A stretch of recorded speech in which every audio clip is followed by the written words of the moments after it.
ഇപ്പോൾ ഇവിടെ വളരെ അഭിമാനത്തോടെയും സന്തോഷത്തോടെയും രോമാഞ്ചത്തോടു കൂടിയൊക്കെയാണ് ഞാൻ ഇരുന്നത്. ഇപ്പോൾ ശ്രീജേഷിനെ കുറിച്ചുള്ള ഒരു ലഘു ചിത്രം ഇവിടെ നമ്മളെല്ലാവരും കണ്ടു. അപ്പോൾ അതിൽ പറഞ്ഞിട്ടുള്ള വളരെ രസകരമായിട്ടുള്ളൊരു കാര്യം, ശ്രീജേഷിൻ്റെ അച്ഛൻ വീട്ടിലെ പശുവിനെ വിറ്റ കാശ് കൊണ്ട് വാങ്ങിയ ഹോക്കി സ്റ്റിക്കും പാഡും ഒക്കെ കൊണ്ട് തുടങ്ങിയ ഒരു യാത്രയാണ്. അത് കേട്ടപ്പോൾ എനിക്ക് തോന്നിയത് എത്ര ലളിതമായിട്ടുള്ള എന്നാൽ ഒരുപാട് സ്നേഹമുള്ള ചെറിയ നന്മയുള്ള എത്ര സുഖമുള്ളൊരു തുടക്കമാണ് ശ്രീജേഷിൻ്റെ. ഇന്നിപ്പോൾ ഇവിടെ കേരളം കണ്ട ഏറ്റവും മികച്ച ഹോക്കി താരമായി, ഇന്ത്യ കായിക ലോകത്തിന് സമ്മാനിച്ച ഏറ്റവും മികച്ച താരങ്ങളിൽ ഒരാളായി എത്തി നിൽക്കുന്നു ശ്രീജേഷിൻ്റെ ആ യാത്ര. അതിൽ വലിയ സന്തോഷവും അഭിമാനവും ഉണ്ട്. ഈ രസകരമായിട്ടുള്ള തുടക്കങ്ങൾ പലരുടെ ജീവിതത്തിലും ഉണ്ടാവും. അതേപോലെ ഞാൻ കേട്ടിട്ടുള്ള മറ്റൊരു കാര്യമാണ് MS ധോണി. നമുക്കെല്ലാവർക്കും അറിയുന്ന ക്രിക്കറ്റിലെ MS ധോണി. അദ്ദേഹം ആദ്യം പോയി ചേർന്നത് ഒരു ഫുട്ബോൾ ക്യാമ്പിലായിരുന്നു എന്ന് ഞാൻ കേട്ടിട്ടുണ്ട്. അവിടെ വെച്ച് അദ്ദേഹത്തിൻ്റെ ക്രിക്കറ്റിലുള്ള സ്പെഷ്യൽ ടാലൻറ്റ് തിരിച്ചറിഞ്ഞ ഒരു കോച്ചാണ് അദ്ദേഹത്തെ ക്രിക്കറ്റിലേക്ക് വഴിതിരിച്ചു വിട്ടത് എന്ന് കേട്ടിട്ടുണ്ട്. അതേപോലെയുള്ള രസകരമായിട്ടുള്ള മറ്റൊരു കാര്യം ബഹുമാനപ്പെട്ട മന്ത്രി ഇവിടെ പറഞ്ഞു. ശ്രീജേഷും ആദ്യം GV രാജ സ്കൂളിൽ പോയി ജോയിൻ ചെയ്തത് അത്ലറ്റിക്സിലായിരുന്നു എന്നും അന്ന് അവിടെ വെച്ച് ശ്രീജേഷിന് ഹോക്കിയിലുള്ള പ്രത്യേക കഴിവ് കണ്ട് തിരിച്ചറിഞ്ഞ് വഴി തിരിച്ചു വിട്ട ആ കോച്ചിൻ്റെ ദീർഘവീക്ഷണത്തിന് ഒരുപക്ഷെ നമ്മളിപ്പോൾ നന്ദി പറയേണ്ടിയിരിക്കുന്നു. അങ്ങനെയുള്ള എനിക്ക് അത് കേട്ടപ്പോൾ വലിയ സന്തോഷമായി.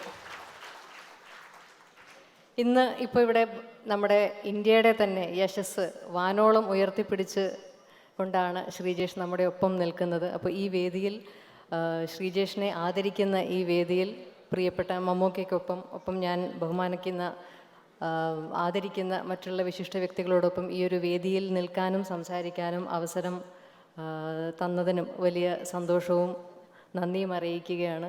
ഇപ്പോൾ ശ്രീജേഷിൻ്റെ ജീവിതത്തിൽ നിന്ന് നമ്മൾ ഉൾക്കൊള്ളേണ്ട പല സന്ദേശങ്ങളുണ്ട്. എത്രമാത്രം എക്സ്ക്യൂസസ് ഉണ്ടെങ്കിലും എത്രമാത്രം കാരണങ്ങൾ നമുക്ക് പറയാനുണ്ടെങ്കിലും അതിനെയൊക്കെ മറികടന്ന് നമ്മൾ ചെയ്യുന്ന കാര്യത്തിൽ ഏറ്റവും മിടുക്കരാവുക എന്നുള്ള വലിയ ഒരു ജീവിത സന്ദേശം തന്നെ ശ്രീജേഷിൻ്റെ ജീവിതത്തിലൂടെ ശ്രീജേഷ് നമുക്ക് നൽകുന്നുണ്ട്.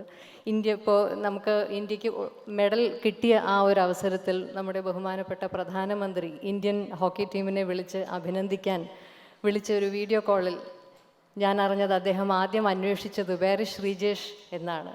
അപ്പോൾ അത്രയും കളിക്കാരുള്ളപ്പോൾ അദ്ദേഹം ആദ്യം അന്വേഷിച്ചതും അഭിനന്ദിക്കാനായി കൈ നീട്ടിയതും മലയാളിയായ നമ്മുടെ സ്വന്തം ശ്രീജേഷിനോടാണ് എന്ന് ഓർത്തപ്പോൾ അന്ന് അഭിമാനിച്ച ലക്ഷക്കണക്കിന് മലയാളികളിൽ ഞാനും ഒരാളാണ്.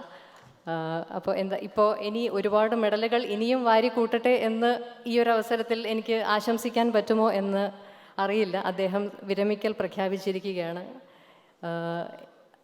പക്ഷേ ഇനി കടന്നു വരാനിരിക്കുന്ന ഒരുപാട് മിടുക്കന്മാരും മിടുക്കികളും എനിക്ക് എൻ്റെ കൺമുമ്പിൽ കാണാം. കായിക ലോകത്തേക്ക് കടന്നു വരാൻ ആഗ്രഹിക്കുന്ന, പ്രത്യേകിച്ച് ഹോക്കി രംഗത്തേക്ക് കടന്നു വരാൻ ആഗ്രഹിക്കുന്ന യുവതലമുറയ്ക്ക് വലിയൊരു ഇൻസ്പിറേഷനായി, അവർക്കൊക്കെ ഒരു മാർഗദർശിയായും വഴികാട്ടിയുമായൊക്കെ എല്ലാ കാലത്തും തിളങ്ങി നിൽക്കാൻ ശ്രീജേഷിന് സാധിക്കട്ടെ എന്ന് ഹൃദയം നിറഞ്ഞ് ആശംസിക്കുന്നു.